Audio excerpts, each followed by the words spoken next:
क्या करना है। तो भारत सरकार ने हाल ही में घोषणा की कि वामपंथी उग्रवाद 2026 तक समाप्त कर दिया जाएगा।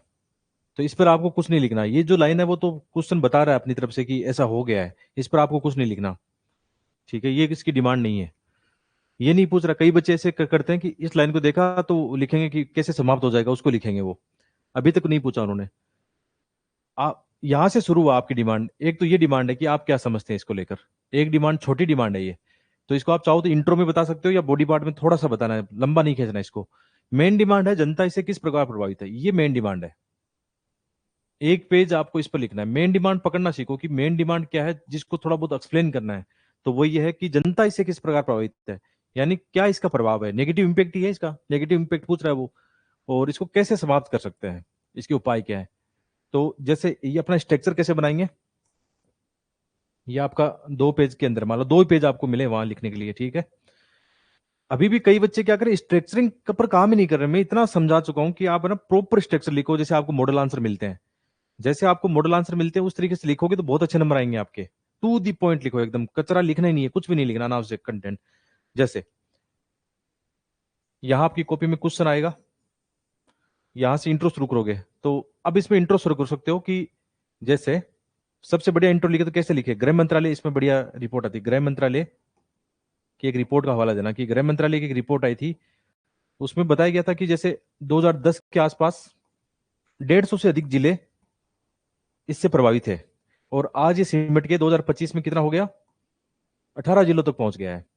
ये रिपोर्ट देखिए, डेटा देके आपने लिखा है कि 18 जिलों तक यहाँ पहुंच गया है। अब आगे की डिमांड क्या है इसकी, आप इससे क्या समझते हैं। तो यहाँ हेडिंग लगाओ कि ये क्या है, कौन सा, ये लेफ्ट लेफ्ट विंग एक्सट्रीम क्या है, इसके बारे में बताओ। एक तरफ क्या करो, एक इंडिया का मैप बनाओ। ये रियल टाइम स्ट्रक्चरिंग करना सिखा रहा हूं कि एग्जाम में ऐसा लिखना ही चाहिए आपको। जैसे ये बनाया मैप, ठीक ठाक बन गया। तो इसके अंदर आप दिखा सकते थे, इसमें चाहो तो 2 मैप बना सकते हैं। एक काम करते 2 मैप बनाते हैं इसमें। चलो, एक नए नए आइडिया आते रहते हैं। अभी जैसे आपके सामने एक नया आइडिया है कि 2 मैप बनाते हैं।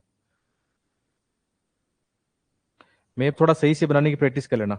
तो जैसे हम यहाँ पे लिख देंगे 2010। 2010 में इनका विस्तार देखें तो इनका काफी ज्यादा विस्तार है 2010 के अंदर। और आज विस्तार देखें तो ये छुटपुट तरीके से सिमट गया है। 2025 लिख दो यहाँ पे, और नीचे हेडिंग लगा दो इसके प्रभाव, लेफ्ट विंग एक्सट्रीम प्रभाव। थोड़ा सा ये हमने मैप बनाया। लिखना क्या इनके बारे में, थोड़ा सा इसके बारे में लिखिए। जैसे यहाँ तो मेरे पास स्पेस कम दिख रहा है, लेकिन लिखना हो तो क्या लिखना है, थोड़ी सी इसकी जानकारी देख दो कि जो वामपंथी उग्रवाद है इसकी शुरुआत 1967 के आसपास पश्चिम बंगाल का जो नक्सलबाड़ी क्षेत्र है वहां से इसकी शुरुआत होती है। और इनकी जो विचारधारा है विशेषकर माओवादी क्रांति विचारधारा है। और ये सरकार के खिलाफ हिंसा का काम करते हैं। बस हो गया काम। और ये हमने मैप से दिखा दिया कि इनका प्रसार कर आज क्या हालत होगी इसकी, ये दिखा दिया। One of the best model answer होगा आपका, ऐसे प्रेजेंट करोगे। फिर जो मेन डिमांड है, जनता कैसे इससे प्रभावित है, वो लिखो। जनता कैसे प्रभावित है इससे। तो इसमें अलग अलग क्षेत्र आएंगे। एक तो जनधन की कितनी हानि होती है, जनधन की कितनी ज्यादा हानि होती है, कितने लोगों की मौत हो जाती है। एक जैसे सुरक्षा कर्मियों, उनको भी काफी नुकसान होता है, वो बता सकते हो। संसाधनों को कितना लीकेज हो जाता है इनके चक्कर में, यहाँ पे संसाधनों पर कब्जा कर लेते हैं। इसकी वजह से क्या आएगा, जो विकास होता है ना, विकास में समस्या आने लगती है, विषमताएं आने लगती है। उसको लेकर डेटा लेके बताओ कि यहाँ पे संसाधनों को लेकर कितना क्या क्या नुकसान हुआ जनता को लेकर। सबसे बड़ा नुकसान होता है शिक्षा, स्वास्थ्य, आधारभूत ढांचा, इनको भी बहुत नुकसान होता है। तो जनता को लेकर ये बता सकते हो, रोजगारों का इनका अभाव रहता है। साथ में और भी ज्यादा चीजें यहाँ पे जनता, यहाँ पे मानव तस्करी जुड़ी हुई इन चीजों में। गरीबी होगी, गरीबी में मानव तस्करी जुड़ जाती है। और साथ में संवेदनशील क्षेत्र हो जाता है। इसके अलावा बहुत सारी और भी संगठित अपराध, हथियार, ड्रग्स, ये सब प्रभावित क्षेत्र होने लगता है ये। तो ओवरऑल वो क्षेत्र डेवलपमेंट में पिछड़ने लगता है। तो आपने प्रभाव बता दिया। अब समाप्त कैसे करें इनको, यहाँ पे समाधान या समाप्त करने की जो रणनीति है उनकी, ये तो बहुत तगड़ी हो सकती है। इसके अंदर भी आप है ना, जैसे ऐसा लिखो, सबसे पहले संस्थागत प्रयास, संस्थागत और नीतिगत प्रयास क्या क्या है उनके। तो भारत सरकार क्या क्या प्रयास कर रही है वो बताओ। दूसरा, इसमें तकनीकी समाधान क्या हो सकता है। तकनीकी समाधान आजकल ये ड्रोन वगैरह, इनसे उनकी निगरानी रखी जा रही है। सीसीटीवी, ड्रोन, सेंसर, सारी ऐसे निगरानी रखी जा रही है। आधुनिक हथियार, एआई टेक्नोलॉजी, ये आप लिख सकते हो। तीसरा, सामुदायिक रणनीति। सामुदायिक रणनीति में क्या होगा, वहां के लोकल जनप्रतिनिधि, एनजीओ वगैरह इनके साथ मिलके शिक्षा, स्वास्थ्य, इन पर काम करेंगे। भारत सरकार की योजना लिख देना, कौन सी स्कीम है, रोशनी, एकलव्य जो स्कीम है यहाँ पे वो लिख दो। ठीक है। संस्थागत में जैसे वो आपका जो है ना, यहाँ पे समाधान अप्रोच है, ऑपरेशन ग्रीन हंट है, ऐसे कई सारे ऑपरेशन चल रहे हैं उनके। सामुदायिक हो गई। वैश्विक साझेदारी, एक वैश्विक साझेदारी लेके आओ, जिसमें हम क्या कर सकते हैं, कैसे प्रयास कर रहे हैं। आतंकवाद नक्सलवाद का संबंध है, संगठित अपराध का संबंध है, तो यहाँ पे इंटरपोल हो गई, यूएन हो गया, अन्य देश हो गए, पड़ोसी देश हो गए, उनके साथ मिलकर हम क्या कर रहे हैं। वैश्विक ये हो गया। ऐसे करके संस्थागत प्रयासों को बढ़िया तरीके से बताओ, मोटी हेडिंग दोगे उसके अंदर कई सारे प्रयास आ जाएंगे। बात समझ गए। इस तरीके से किसने लिखा है कि मैप भी बनाया है और प्रॉपर स्ट्रक्चर लिखा है, या आप लोगों ने कहीं इस पर लिखा है कि कैसे समाप्त कर देंगे, इसको भी हेडिंग में लिखा है? ऐसा नहीं है, उसमें पूछा ही नहीं है। उसने पूछा है कि ये क्या है, थोड़ा सा बताना है, 4-5 लाइन में इसको बताओ क्या है। इंडिया का मैप बना दो, कैसे प्रभाव है, 5 6 पॉइंट उसके बताओ, ज्यादा एक्सप्लेन मत करो, 150 वर्ड में ज्यादा एक्सप्लेन करने की नीड ही नहीं है आपको, एकदम शॉर्ट में लिखो उनको। और समाप्त कैसे कर देंगे, रणनीति क्या होनी चाहिए, तो रणनीति के आपके पास, मैं आपको पहले ही बता चुका हूं, यदि आप इस अप्रोच से जाते हो, अभी तक बच्चे नहीं कर पा रहे हैं उसको। मैंने आपको बताया सबसे पहले संस्थागत प्रयास, नीतिगत प्रयास, तो इसके अंदर डिफेंस सिस्टम क्या कर रहा है, सरकार की कौन कौन सी और योजनाएं चल रही है इसके अंदर, सरकार सुरक्षा को लेकर क्या क्या प्रयास कर रहा है, ये संस्थागत प्रयास में आगे, कौन सा कानून है वहां पे, कौन से कानून लागू हो रहे हैं, वो आपने बता दिया। टेक्नोलॉजी आप जानते हो क्या क्या हो सकता है, वैश्विक भागीदारी हो सकती है, यूएन की भूमिका हो सकती है, बहुत सारे एक्ट बने हुए हैं, वो बता सकते हो, सामुदायिक भागीदारी में ये बता सकते हो। इसके अलावा भी और भी अप्रोच हो सकती है, एक इकोनॉमिक डेवलपमेंट की बात करो, या ओवरऑल सस्टेन डेवलपमेंट की बात करो, एसडीजी लग से बता दो उसमें, शिक्षा, स्वास्थ्य, रोजगार, कौशल विकास, सारे बता दो उसमें, बहुत सारे पॉइंट आपके पास लिखने के लिए समाधान में।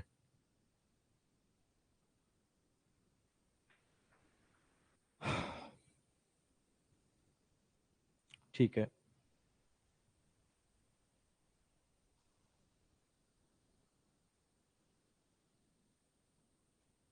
ठीक है, अपने आंसर को मैच कर लो कि आपने क्या गलती की है। ऑन द स्पॉट आपका आंसर चेक हो रहा है ना, तो उससे ज्यादा सुधार किसी में नहीं आ सकता। आप में से बहुत सारे बच्चे हैं जो कोचिंग की टेस्ट सीरीज दे रहे हैं, मैं मानता हूँ दे लो, कोई दिक्कत नहीं है, मना नहीं कर रहा हूँ, बट वो आंसर चेक होने में 5 दिन 7 दिन लेके आएंगे। लेकिन यहाँ तो आपने अपना आंसर खुद चेक कर लिया ना लाइव। मैंने भी जस्ट मैं अपनी अपनी तारीख के दौरान, जैसे मैंने भी ऐसे कोर्सेज किए हैं, जैसे मैंने एक ज्योग्राफी ऑप्शनल का किया था, उस समय मुखर्जी नगर में थे, एक ज्योग्राफी ऑप्शनल के सर पढ़ा रहे थे, 500 प्लस कार्यक्रम था उनका। आज भी पढ़ाते हैं, इंग्लिश मीडियम में पढ़ाते हैं, हिंदी मीडियम में नहीं पढ़ाते हैं। उनकी फीस आज भी 25,000 रुपए है, वो भी मेरे से आधे क्वेश्चन करवाते हैं। मतलब इतना टाइम देते नहीं, 2-3 महीने में करवाते हैं, इतनी फीस 20-25 हजार रुपये फीस है, ऑनलाइन ऑफलाइन उनकी। मैं तो आपसे 6,000 रुपये फीस में इतना दे रहा हूँ, मतलब। तो ये चीज है कि आप अपने से करो, साथ में चेक करो आप, है ना। आप कई बच्चे आप में से कई बार मतलब बहुत ज्यादा आंसर भेजते हैं, मैं उनको बार बार वही बोलता हूँ, लेकिन सुधार नहीं करते हैं वो। सुधार करना चाहिए आपको, लाइव आंसर सुधार करना चाहिए। चलो, मॉडल आंसर देखते हैं, और मॉडल आंसर किसी कम नहीं है अपने, ये भी लिख, इतना भी लिख के आ जाओगे तो ज्यादा नंबर आएंगे आपके। तो इंट्रो, एक सामान्य इंट्रो लिखा कि वामपंथी उग्रवाद मुख्य रूप से माओवादी समूह द्वारा, ये थोड़ा सा ये करके इंट्रो लिखा। या वो जो रिपोर्ट है गृह मंत्रालय की, वो लिख दो, वो ज्यादा बढ़िया है, वो भी लिख सकते हो। वामपंथी उग्रवाद क्या है, थोड़ा सा यहाँ पे समझा दिया कि वामपंथी उग्रवाद है क्या। थोड़ा सा मेरा ये रिपीटेशन हो गया, मैंने इंट्रो में भी थोड़ी सी ये बात बोली और नीचे भी सेम बात बोली, थोड़ा रिपीटेशन हो गया, इसके चक्कर में मैपिंग की जगह गायब हो गई। तो ये नहीं करना है, रिपीटेशन नहीं करना है, इस बात का ध्यान रखना। जैसे यहाँ मैंने इंट्रो में भी वो बात बोली है, कौन सी, कि वामपंथी उग्रवाद ये है, और यहाँ पे भी मैंने वही समझाने की कोशिश की, तो मेरा रिपीटेशन हो गया, इंट्रो और बॉडी पार्ट का पहला पार्ट रिपीटेशन हो गया। इसकी जगह मुझे ये करना चाहिए था, इंट्रो शॉर्ट लिखना चाहिए था, 3 लाइन में डेटा देके, बाद में वामपंथी उग्रवाद वाला थोड़ा इधर दिखाना चाहिए था, और मैप बनाने चाहिए थे। तो मॉडल आंसर मैप नहीं है, लेकिन हमने डिस्कशन में मैप बनाया है। वो डिस्कशन भी सीखते रहो, साथ साथ लिखते रहो अपने कि हाँ मुझे भी मैप बनाना है, ऐसा करना है, प्रेजेंट ऐसा हम कर सकते हैं। ठीक है। अब क्या प्रभाव हुआ है, तो जीवन सुरक्षा इनको हानि है, जैसे गृह मंत्रालय में 2010 में अभी कितना बचा हिंसा में, जैसे लगभग इतने लोग मारे गए हैं, वो बता सकते हो। 2013 से मतलब इतने अटैक हुए उनके, एग्जाम्पल देके बता दिए। विकास परियोजनाओं में भी बाधा आती है, सड़क बिजली इनको नुकसान होता है, शिक्षा स्वास्थ्य इनको नुकसान होता है। मैप, अभी मैप बना के, हाँ मैप मैंने यहाँ दिखा दिया कि अभी कितना बचा है, सिमट गया भाई ये पूरा। एक समय ये गलियारा था, लाल गलियारा जिसको बोलते थे, नेपाल से लेकर यहाँ पे आंध्र प्रदेश तेलंगाना तक वो गलियारा फैला हुआ था, बहुत लंबा चौड़ा। अभी तो कुछ नहीं है इनको। इसमें सरकार की अप्रोच काम आई ना। देखो अपन ओवरऑल सरकार की अप्रोच की और चर्चा करें, यहाँ चूंकि 150 वर्ड का स्पेस नहीं था, अदरवाइज हमारे पास बहुत ज्यादा अप्रोच अच्छी है, हम उसको भी मैप से बनाते। जैसे हम जानते थे कि ये नक्सल बेल्ट काफी फैला हुआ था यहाँ तक, है ना। तो सरकार ने क्या, एक तो बॉर्डर एरिया को मजबूत किया सरकार ने, कि बॉर्डर एरिया से जो उनको हथियार आते थे कहीं से भी, वैसे कई बार आरोप लगते हैं कि चाइना ये माओवादी इनको सपोर्ट करता है, नेपाल के रास्ते, तो यहाँ से हथियार और पैसा कहाँ से आ रहा है। साथ में इनका आतंकवादियों के साथ संबंध है, जैसे आतंकवादी क्या करके थे यहाँ पे, गोल्डन क्रिसेंट है, गोल्डन क्रिसेंट कहाँ पे, गोल्डन क्रिसेंट क्यों बोलते हैं, वो अर्धचंद्र बन रहा है वहां पे, किसका, ईरान अफगानिस्तान और पाकिस्तान का। तो यहाँ से अफीम, आप जानते हो इस क्षेत्र में जो अफीम पर कब्जा है इनका ही है, जो आतंकी समूह उनका है अफीम। तो अफीम ये क्या करते हैं, यहाँ सप्लाई करते हैं ड्रग्स वगैरह। तो इनको इस यहाँ से जाता है पैसा, डॉलर या जो भी इंडियन रुपीज है या आजकल बिटकॉइन, इनके माध्यम से। तो ये क्या करते हैं, इनको ड्रग्स भी पहुंचाते हैं, साथ में ये इनको पैसा देते हैं। अच्छा, ये साथ में हथियार भी देते हैं इनको। जो आतंकी संगठन है ना, नक्सलियों के साथ इनके संबंध पाए गए हैं, संगठित अपराध के साथ संबंध पाए गए हैं कि ड्रग्स और हथियार यहाँ मिलता है, ये इनको पैसा देते हैं। पैसे कहाँ से कलेक्शन करते हैं, वही संसाधनों पे कब्जा, कई सारी चीजों को लेकर, या ड्रग्स का ये व्यापार करते हैं, इधर उधर मानव तस्करी करते हैं, तो इनके पास पैसा इधर से आता है। तो सरकार ने क्या किया, इनकी सप्लाई चेन ही तोड़ दी पूरी, एकदम सीमाओं को थोड़ा मजबूत किया, निगरानी तंत्र थोड़ा मजबूत कर दिया कि कहाँ से उनकी आवाजावी हो रही है। तो हथियार और ये सारा सप्लाई चेन, पैसा आना ही बंद हो गया इनके पास।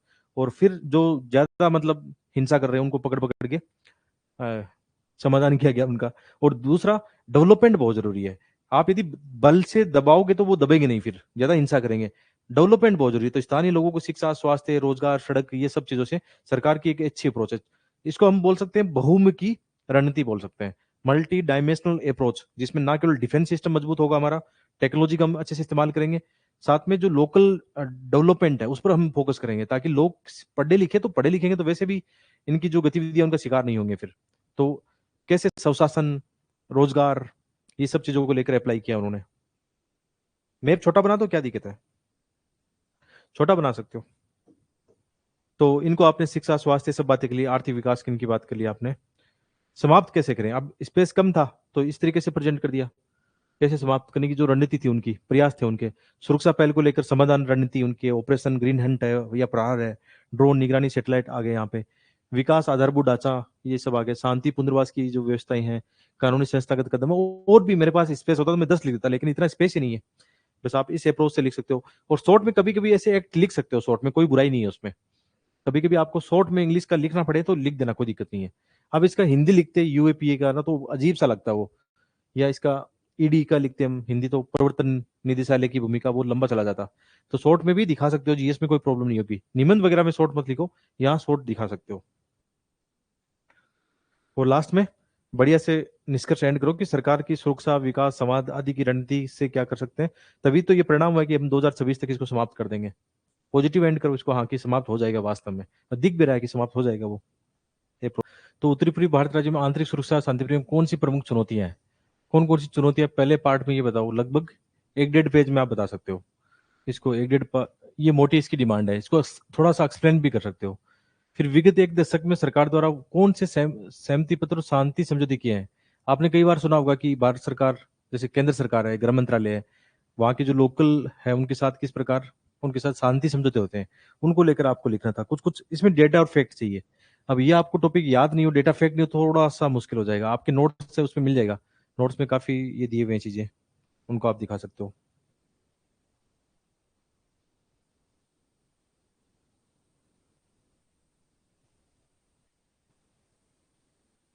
ठीक है। तो इंट्रो के अंदर देखो, आप चाहो तो ना इसकी कोई करंट घटना दिखा दो, कोई करंट हैपनिंग, जैसे अभी मणिपुर वार का कर सकते हो, कि मणिपुर हिंसा का एग्जांपल देके वो लिख सकते हो, वहां पे क्या क्या चल रहा है। या फिर इसको नहीं लिख के आप लिख सकते हो कि एक सामान्य इंट्रो की नॉर्थ ईस्ट की जो भौगोलिक विविधता है, या जो वहाँ की जाति प्रजाति विविधता है, साथ में नॉर्थ ईस्ट का बॉर्डर कितने देशों के साथ लग रहा है, लगभग 90+% जो बॉर्डर एरिया है किसी न किसी देश के साथ टच हो रहा है। तो ये एक संवेदनशील क्षेत्र है जहां पे अक्सर ऐसी घटनाएं हो जाती है। एक सामान्य इंट्रो लिख सकते हो, एक सामान्य इंट्रो लिख देना, और बाद में मेन पार्ट आता है आपकी कि कौन कौन सी चुनौतियां हैं, कौन कौन सी चुनौतियां उसको दिखाओ पहले ना, कि नॉर्थ ईस्ट के अंदर वो कौन कौन सी चुनौतियां हैं। एक मैप भी बना दो।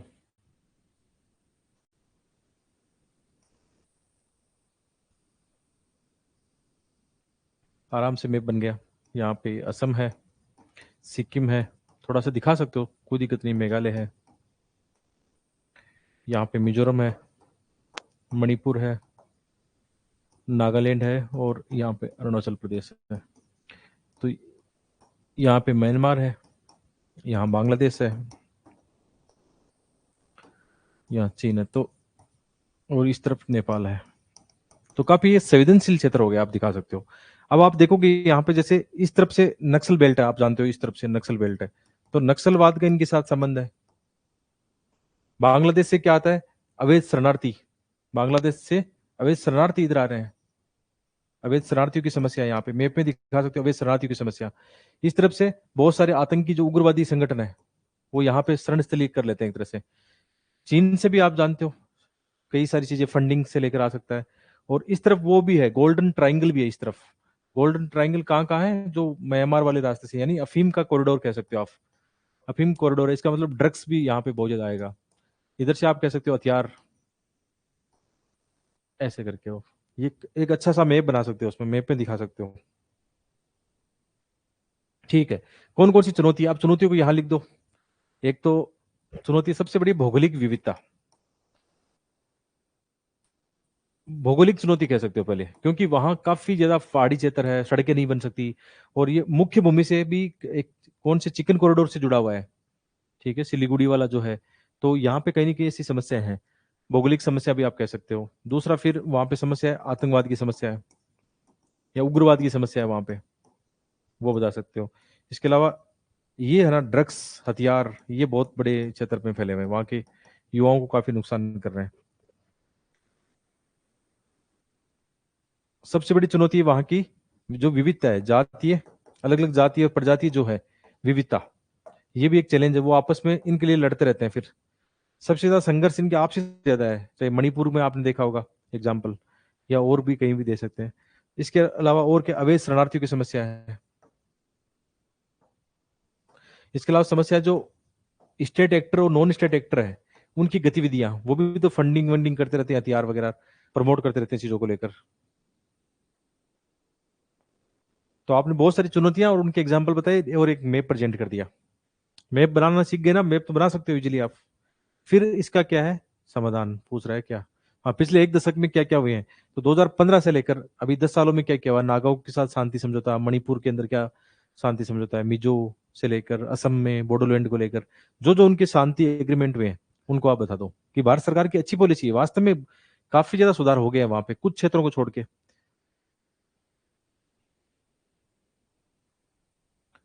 हाइब्रिड वारफेयर लिख सकते हो, क्या दिक्कत है, कोई भी लिखो, क्या दिक्कत है, जो पॉइंट आ रहे हैं याद आपको टाइम पे उनके बारे में लिखो।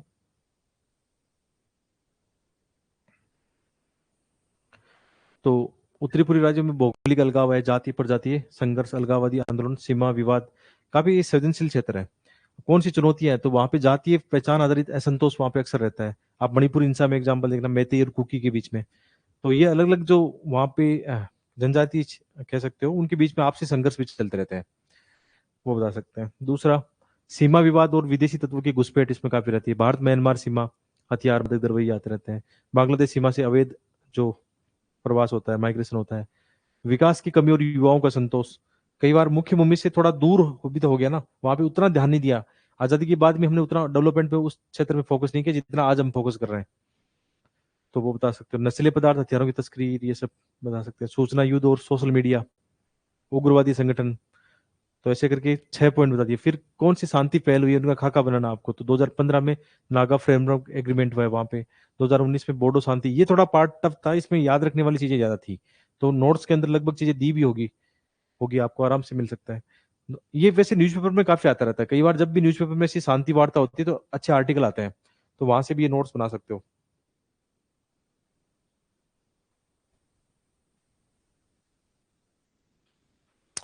तो ये क्या क्या हुआ, थोड़ा फैक्चुअल पार्ट है ये लिखने वाला। 2023 में मणिपुर शांति वार्ता प्रयास, और लास्ट में कर दो कि यहाँ पे बहुआयामी दृष्टिकोण से काम करना होगा, सिक्योरिटी के लिए, डेवलपमेंट से, पड़ोसी राष्ट्रों के साथ में, बॉर्डर मैनेजमेंट को लेकर, हथियारों को और इनकी रोकथाम को लेकर कई सारी चीजों पे काम करना होगा। तो इनको हम समाधान निकाल सकते हैं।